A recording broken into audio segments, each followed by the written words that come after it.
ये सारे फ्रेंड्स अपनी बैचलर ट्रिप एंजॉय करने के लिए फॉरेस्ट के एक ऐसे इलाके में चले जाते हैं जहाँ पर कुछ ऐसे अनजान शिकारियों का झुंड रहता था जो जानवरों का नहीं बल्कि इंसानों का मांस खाते थे। इस एडवेंचरस कहानी की शुरुआत होती है एक बहुत ही डेंस फॉरेस्ट को दिखाते हुए, जहाँ की नदियों में हमें कुछ लोग दिखाए जा रहे थे जो कि राफ्टिंग करते हुए आगे बढ़ रहे होते हैं। अब उनमें से एक आदमी होता है जिसका नाम रॉन था। रॉन की तो कुछ महीनों के अंदर शादी होने वाली होती है, तो इसीलिए अब रॉन के सारे दोस्तों ने मिलकर प्लान बनाया था कि वो बैचलर ट्रिप एंजॉय करेंगे, क्योंकि ऑब्वियस बात है कि शादी के बाद तो रॉन को बिल्कुल भी टाइम नहीं मिलने वाला। रॉन के साथ तो उसका भाई भी मौजूद था जिसका नाम एल्बर्ट होता है। बाकी सब उसके दोस्त थे जो यहाँ पर एंजॉय करने के लिए आए होते हैं। उन्होंने तो प्लान बनाया था कि वो फॉरेस्ट के अंदर जाकर अच्छी तरीके से कैंपिंग करेंगे और एकदम नेचुरल तरीके से सारी चीजें एंजॉय करेंगे। अब उनके साथ स्टीव नाम का एक गाइड भी होता है। स्टीव को ऐसी जगह पर आने और सर्वाइव करने का बहुत ही अच्छा नॉलेज था। अब यहाँ स्टीव की भी चौंका देने वाली बैक स्टोरी थी। स्टीव कुछ साल पहले अपने फादर के साथ इसी तरीके के फॉरेस्ट में आया जाया करता,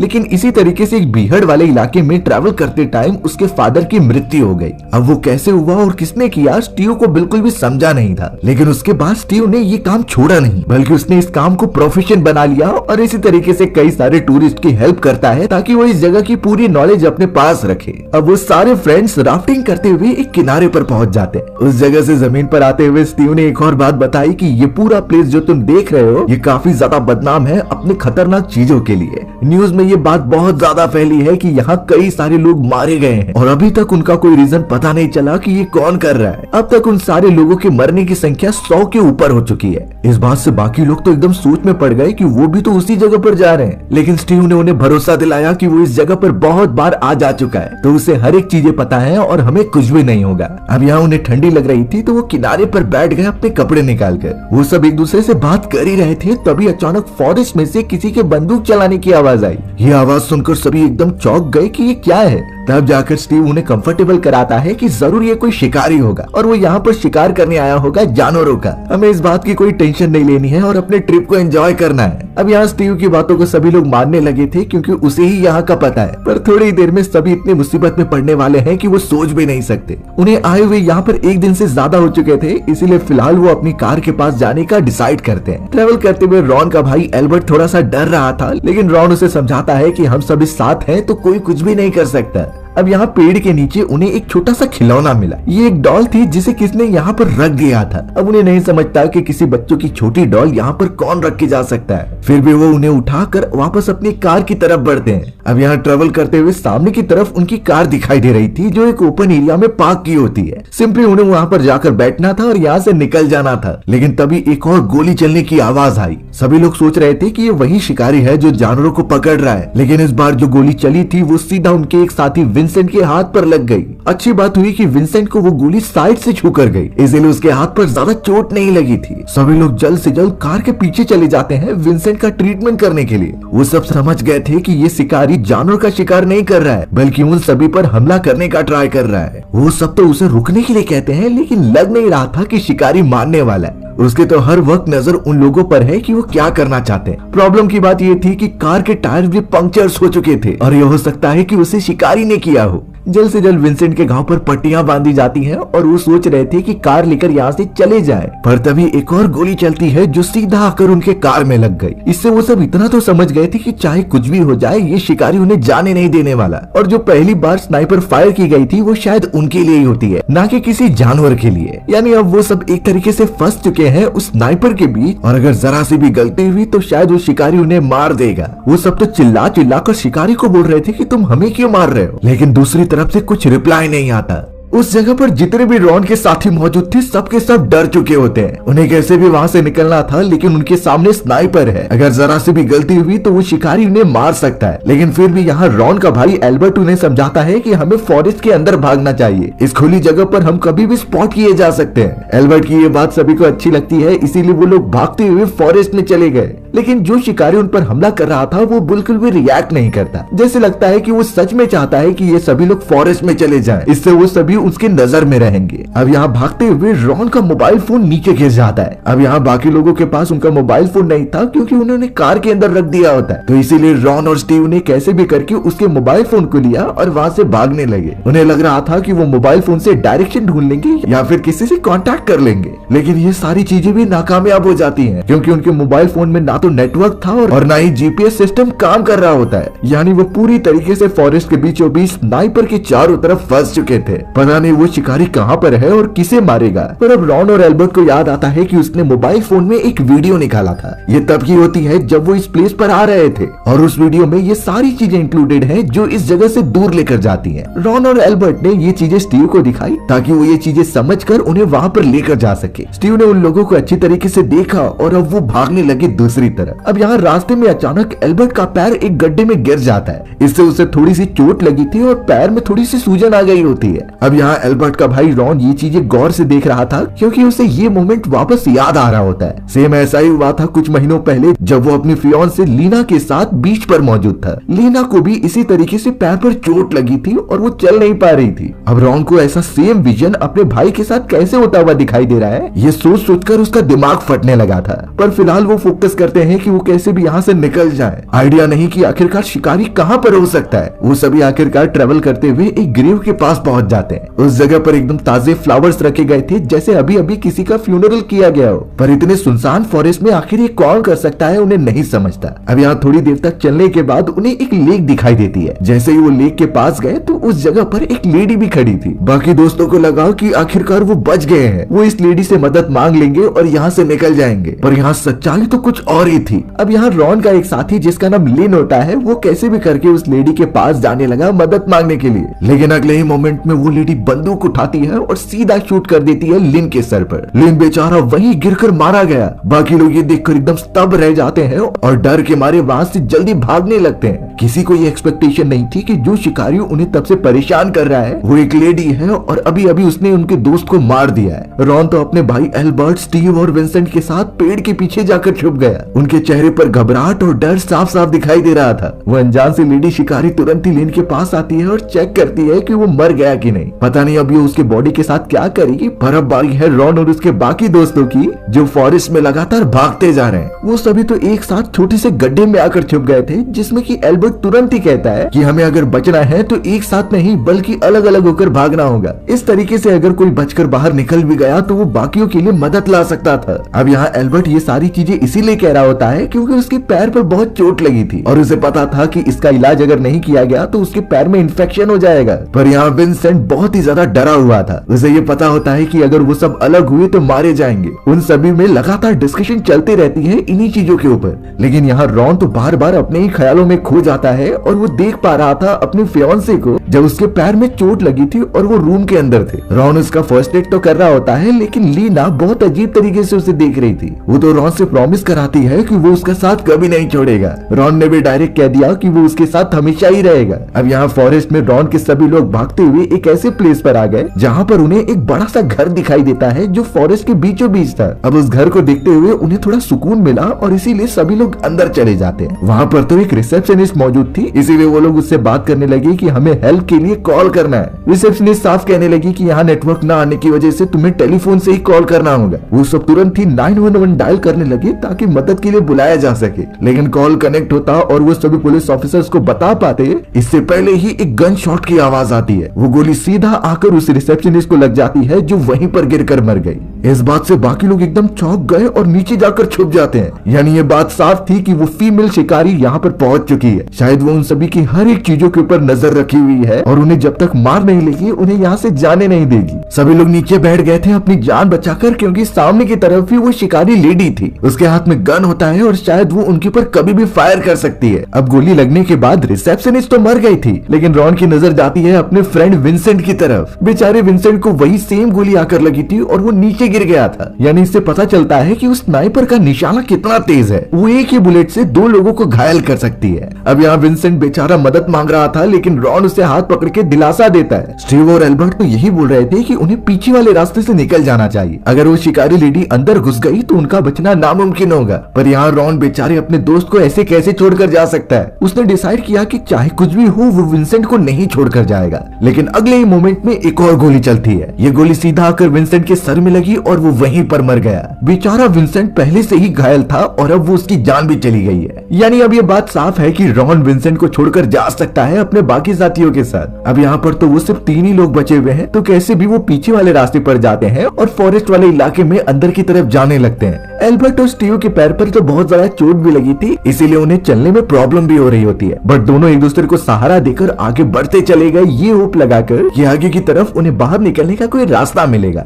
कई देर तक किसी तरीके से चलते रहने के बावजूद भी उन्हें कुछ नहीं मिलता। बेचारे अब इतने बेबस हो चुके हैं कि चाह कर भी निकल नहीं सकते। जहाँ पर भी जाते वो खतरनाक फीमेल शिकारी आ जाती। उन्हें तो ये भी नहीं पता कि आखिरकार वो लेडी उन्हें मारना क्यों चाहती है। थोड़ी देर पर ही उन्हें अचानक वही लेडी दिखाई देने लगी जो ब्लैक कलर के कपड़े पहनकर और हाथ में गन लिए उनकी तरफ बढ़ती चली आती है। पर इस बार रॉन, स्टीव और एल्बर्ट एकदम से परेशान हो गए। वो भागने के बजाय अपने हाथ ऊपर करके खड़े हो जाते। सिर्फ वो अब लेडी से इतना कहने लगे कि हमें नहीं पता तुम हमें क्यों मार रही हो, लेकिन ये भी अंदाजा लग चुका है कि यहाँ से भागने का कोई ऑप्शन नहीं है, तो इसीलिए वो सब लेडी के सामने सरेंडर कर रहे थे कि वो उन्हें मार दे। लेकिन इतना बता दिए कि आखिर उसका पर्पस क्या है। अब इन सारी बातों से शायद उस फीमेल शिकारी के ऊपर ज्यादा कुछ फर्क नहीं पड़ा था। वो तो अब गन लेकर उनके पास बढ़ते रहती है और इशारा करती है यहाँ से भागने के लिए। रॉन, एल्बर्ट, स्टीव इतना डरे हुए थे कि वो मौका देखकर वहाँ से निकल जाते। लेकिन इस चीज से रॉन एकदम समझ गया था कि ये लेडी उन्हें तड़पा तड़पा कर मारना चाहती है, क्योंकि इसके पास चांस थे तीनों को एक साथ खत्म करने के। पर उस शिकारी ने उन तीनों को भागने का मौका दिया ताकि वो फैल जाए और फिर वो उन्हें ढूंढ ढूंढ कर मारे। लगता है जरूर इसके पीछे कोई खतरनाक रीजन हो सकता है जो थोड़ी देर में ही पता चलने वाला है। लेकिन अब सोचने वाली बात है कि कभी इस कंडीशन में हम फंस जाएं, वो भी फॉरेस्ट के बीचों बीच, और हमारे पीछे वो खतरनाक फीमेल स्नाइपर लेडी पड़ी हुई है जो हम सबको मारने के लिए ढूंढ रही है तड़पा तड़पा कर। तो इस प्रोसेस में ज्यादा डरने की जरूरत नहीं है, क्योंकि ये शिकारी फीमेल है और फीमेल्स का जो प्रोसेसिंग पावर होता है वो उतना ज्यादा नहीं होता। उन्हें कुछ भी सोचने समझने में टाइम लगता है और इसी का हम फायदा उठा सकते हैं वहाँ से निकलने के लिए। सबसे पहले हमें एक राइट डायरेक्शन ढूंढनी होगी जहाँ से ये फॉरेस्ट वाला एरिया खत्म होता है। अगर एक डायरेक्शन फिक्स हो गई तो उसी के आगे बढ़ते रहिए। इन चीजों के लिए हम हवाओं का सहारा ले सकते हैं, क्योंकि जिस डायरेक्शन में ज्यादा हवा बहेगी उसी डायरेक्शन में बहुत सारी आबादी हो सकती है। और इससे अगर क्लियर नहीं होता तो फीमेल स्नाइपर से दूर जाने के बाद हमें पेड़ के ऊपर चढ़ जाना है। लंबे लंबे पेड़ों के ऊपर से आसानी से देखा जा सकता है कि उन्हें किस डायरेक्शन में बढ़ना है। और अगर बात रही उस फीमेल स्नाइपर से बचने की, तो ट्राई करना है सैबोटैज होने का पूरे फॉरेस्ट के बीच में।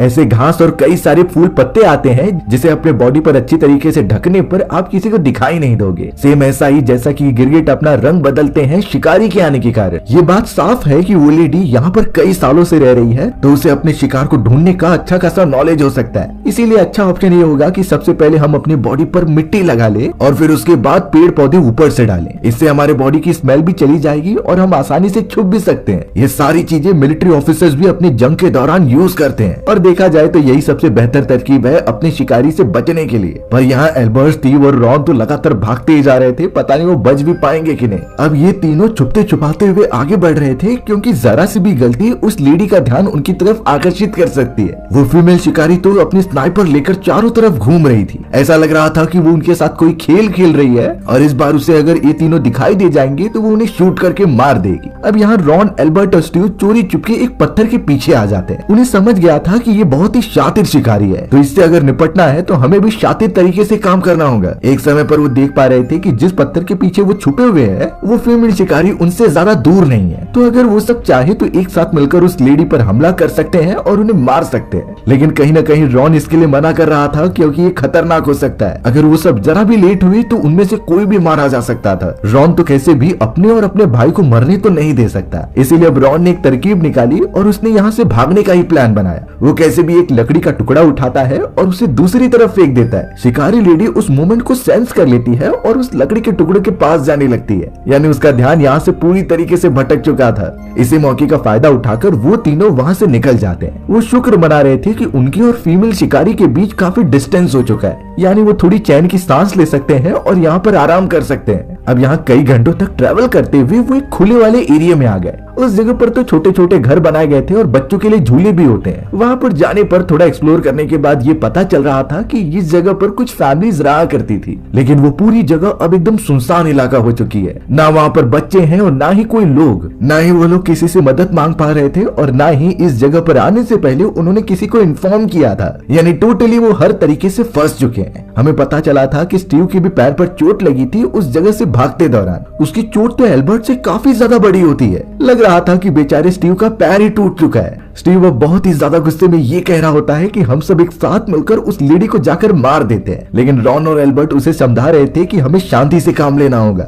जल्दबाजी हम सब में से किसी की भी जान ले सकती है। अब उस जगह पर बात करते करते उनके बीच एक हीट अप मोमेंट क्रिएट हो जाता है। विंसेंट जो काफी ज्यादा फ्रस्ट्रेटेड था वो कुछ भी बोलता चला जा रहा था। स्टीव ने तो अब यहाँ रॉन को एक सच्चाई बता दी गुस्से में आकर कि तुम अपने भाई एल्बर्ट से जो इतना प्यार करते हो उसने ही तुम्हें धोखा दिया है। यानी एल्बर्ट ने अपने बड़े भाई रॉन की गर्लफ्रेंड के साथ बदतमीजी की थी और उसके साथ रात भी गुजारी थी। रॉन को जब ये सच्चाई पता चली तो वो सह नहीं पाया। वो अपने भाई की तरफ जब देखता है तो एल्बर्ट अपने नजरें नहीं मिला पा रहा था। इस वजह से रॉन ने अपने भाई एल्बर्ट को काफी मारा। एल्बर्ट भी अब काफी गुस्सा होकर वहाँ से निकल जाता है। शायद वो अब अपने भाई रॉन के पास वापस कभी नहीं आएगा क्योंकि उसकी चोरी पकड़ी गई है। अब यहाँ स्टीव जिसने की ये सच्चाई बताई थी और उन दोनों भाइयों के बीच में दूरियां बना दी होती है, उसे जब पता चला कि वो सब आपस में ही लड़ते रह जाएंगे तो वो उन्हें मार देगी। इसीलिए वो रॉन के पास आकर कहता है कि अभी इन चीजों के बारे में मत सोचो, हमें एक साथ रहना है और यहाँ से निकलना है। पर अब रॉन उससे भी ज्यादा गुस्सा हो चुका था। वो स्टीव को झटका देकर अपने से दूर हटा देता है और वहाँ से जाने लगता है। यानी अब वो तीनों साथी एकदम से अलग हो चुके हैं और शायद अब उस फीमेल शिकारी के लिए शिकार करना थोड़ा आसान हो जाएगा क्योंकि अब इन तीनों साथियों में यूनिटी नहीं रही। रॉन तो अब काफी फ्रस्ट्रेटेड होकर वहाँ पर मौजूद एक छोटे से घर में चला जाता है। उसके दिमाग में तो अब बहुत सारी चीजें घूम रही होती है।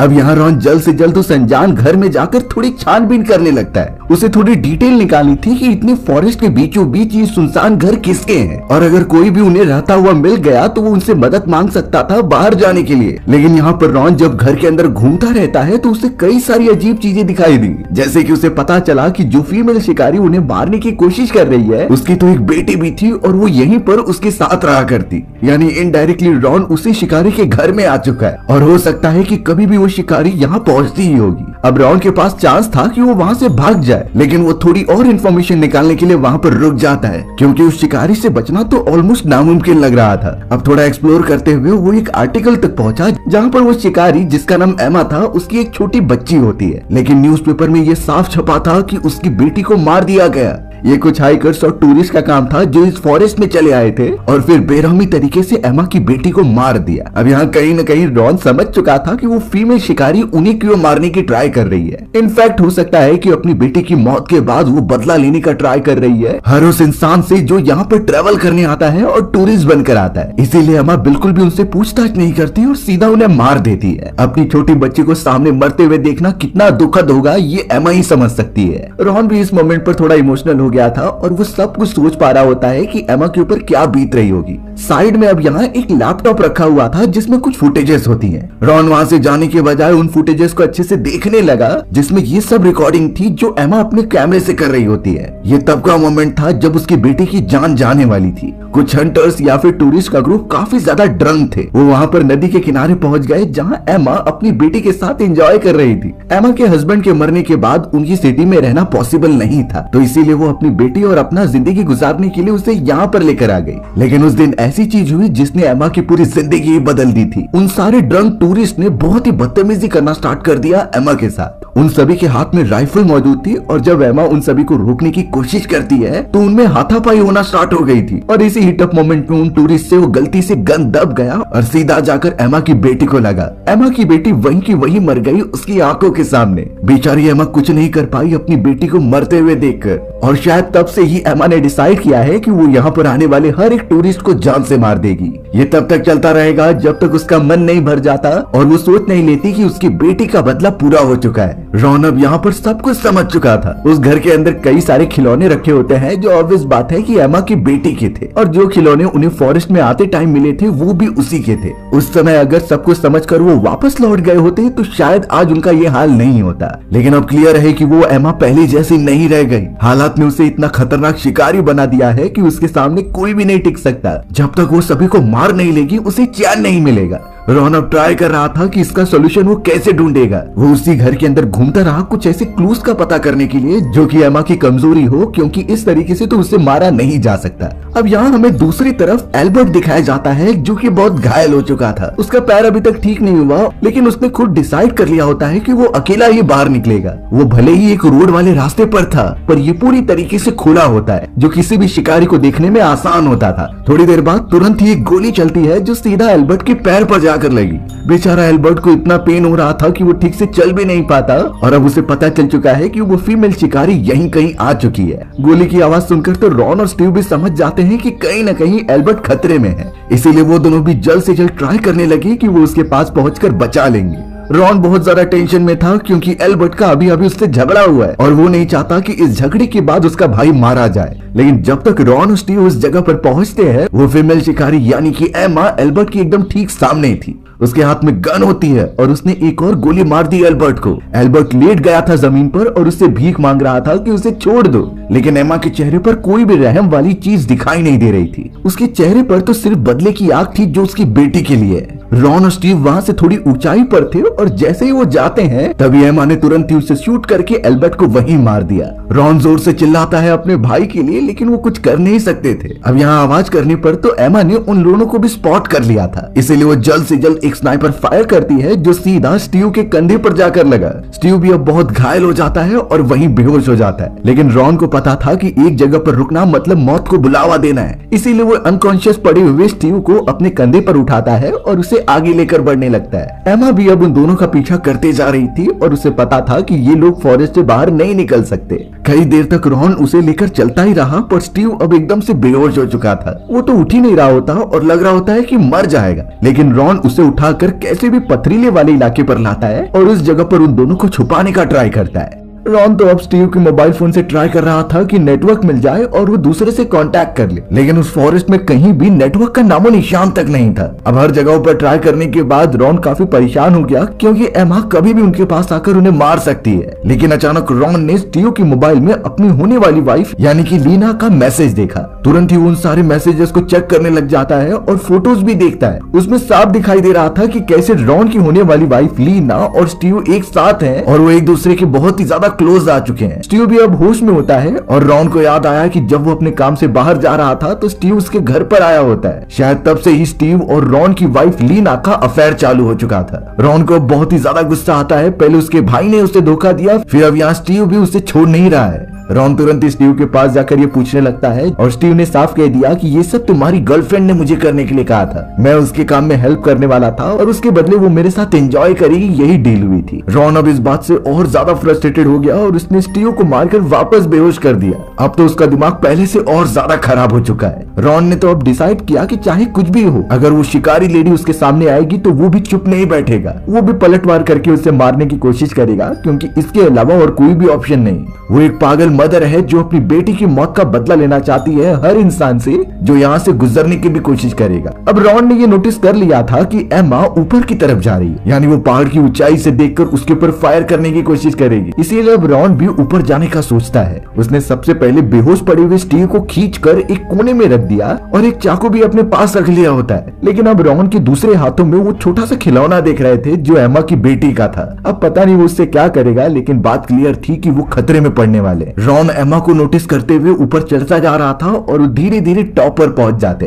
एमा अपना स्नाइपर हर जगह घुमाकर चेक कर रही थी कि वो लोग कहां पर हैं। जरा भी वो दिखाई दिए तो उन्हें शूट करके मार देगी, क्योंकि अब देखा जाए तो सिर्फ दो ही लोग बचे हैं, रॉन और स्टीव। बिना हमला किए स्टीव अब एमा के साथ गया और ऊपर की तरफ जाकर उसे शांत करने की कोशिश करने लगा। पहले तो एमा स्नाइपर रॉन की तरफ करके उसकी बातें सुनती है, लेकिन जैसे उसने रॉन के हाथ में चाकू देखा वो उसके पैर पर शूट कर देती है और एमा एक मोमेंट अवे थी उसकी जान लेने के लिए। लेकिन तब जाकर रॉन अपनी जेब से निकालता है और वो कुछ और नहीं था बल्कि एमा की बेटी की टॉय थी जो वो खेला करती। उसे देखकर एमा एकदम से वहीं रुक गई और सोच में पड़ जाती। रॉन भी उसे बताने लगा कि जो लोग ने गलती की थी उन्हें सजा मिल चुकी है, लेकिन इसका मतलब ये नहीं कि उनकी तरह हर एक इंसान बुरा होता है। रॉन की इतनी सारी चीजें कहने के बाद एमा एकदम से स्तब्ध हो गई थी, जैसे लगा कि कोई उसे पहली बार मिला है जो उसे समझा रहा है, सेम उसके हस्बैंड की तरह जो बहुत ही अच्छा था। पर यहाँ रॉन भी जानता था कि अगर एमा को जरा भी चांस मिला तो वो उसे मार देगी। इसीलिए थोड़ी देर बाद वो एमा पर झपट पड़ता है उससे गन छीनने के लिए। दोनों के बीच में काफी ज्यादा हाथापाई होने लगी थी। अच्छी बात हुई कि उसका स्नाइपर दूर जाकर गिर गया था, जैसे कि रॉन पूरी कोशिश कर रहा था कि एमा वापस ना ले ले। बहुत देर तक ये झगड़ा चलता रहा, लेकिन रॉन ने आखिरकार वो स्नाइपर अपने हाथों में ले लिया था। उसने तो एमा पर पॉइंट करते हुए ये कहा कि ये जरूरी नहीं है कि तुम्हारी बेटी मरी है तो तुम इसका बदला हर एक लोगों को मार कर लोगी। जो तुम इंसाफ चाहती हो वो कब का मिल चुका है और उन सारे लोगों को जेल में बंद किया गया है। और इसी वजह से रॉन एमा को बार बार समझाता है कि तुम बदल जाओ। तुम भले ही अपनी बेटी से प्यार करती थी पर ये सही वे नहीं है। अब एमा को पता चल गया था कि वो उससे लड़ नहीं सकती, इसीलिए वो एक ऐसी चीज कर देती है जिसकी एक्सपेक्टेशन रॉन ने नहीं की थी। एमा सीधा उस पहाड़ की ऊंचाई से जंप लगाकर अपनी जान दे देती है। रॉन देखता ही रह गया, उसे कुछ करने का मौका ही नहीं मिला। पर एक बात तो क्लियर थी कि उसकी जान बच चुकी है और स्टीव को यहाँ से वो लेकर जा सकता है। लेकिन इस पूरे इंसिडेंट में जो भी हुआ वो अपनी आने वाली जिंदगी में कभी भूल नहीं पाएगा। हमारी ये दर्दनाक कहानी यहीं खत्म हो जाती है। सो व्यूअर्स, अगर आपको मेरा नरेशन 1% भी अच्छा लगा होगा ना तो वीडियो को लाइक एंड चैनल को सब्सक्राइब जरूर कर देना। मिलते हैं इसी तरह की मजेदार वीडियोस में, तब तक के लिए बाय बाय।